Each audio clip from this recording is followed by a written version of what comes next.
Hello friends, Mel Jeffcoat here with another day of talking about Ramon Lull's mental training system from the Middle Ages. We have at this point gone through figure A briefly, and we've gone through the first triangle of figure T. And there's a playlist now of all of the previous videos in this introduction to Ramon Lull. So if you missed any of that, you can check that out. I'll have the link at the end that you can click on and see what else there is to learn about Ramon Lull. But today we are going to move on to the second triangle of figure T. So let's take a look at it. So here we are with figure T, as I've shown it before.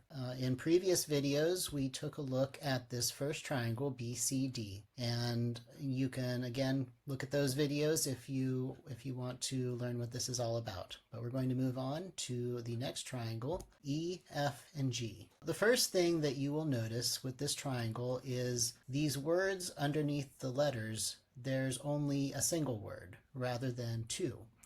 Over here, you had a comparison between intellectual and intellectual, sensual and intellectual, or sensual and sensual for each of those vertices. Over here in this triangle, instead there's a single word. Let's get into this and take a look at it. First of all, this triangle covers the concepts of beginning, middle, and end. And you are, instead of comparing two things, you are looking at the beginning and the middle and the end for a single thing that you wish to analyze. And each of these is divided into three possible ways that you can analyze it. These again are called species. So real quick, beginning can be divided into the cause, the quantity, or the time. And middle can be divided into conjunction, mensuration, and the extremes. And we'll talk about what those words actually mean in some later videos when we get into them in more detail. And then this last one, end, can be divided into privation, termination, or perfection. So let's start at the beginning with beginning. And we'll take a look at time because time is the most obvious way to look at beginning. Just like it sounds, if you are analyzing something in terms of the time of beginning, well, it seems simple, but you immediately run into some knotty problems of determining when exactly does something begin. If you're talking about a created object, does it begin when the first idea of that object happens in its creator?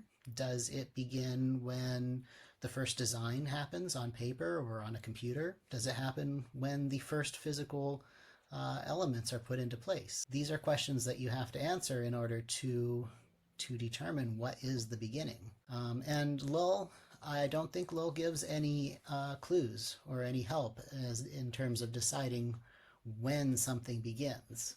You have to figure that out for yourself. But this will help you with that decision by making you focus on it.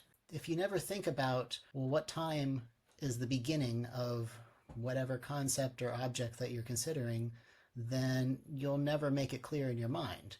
By wrestling with it, then you'll at least make a decision and you'll know what you believe and why you believe it. You're looking at the moment of time at which your thing, your idea, your concept, your person, your animal, any living object, when does it begin?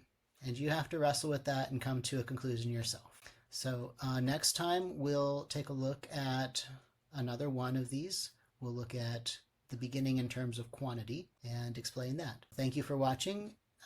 Again, there's a playlist that you can click on to watch all the rest of the videos in this introductory series to Ramon Lull. So, you can certainly catch up if this is interesting and you'd like to know more. Thank you for watching, and until next time, keep exploring.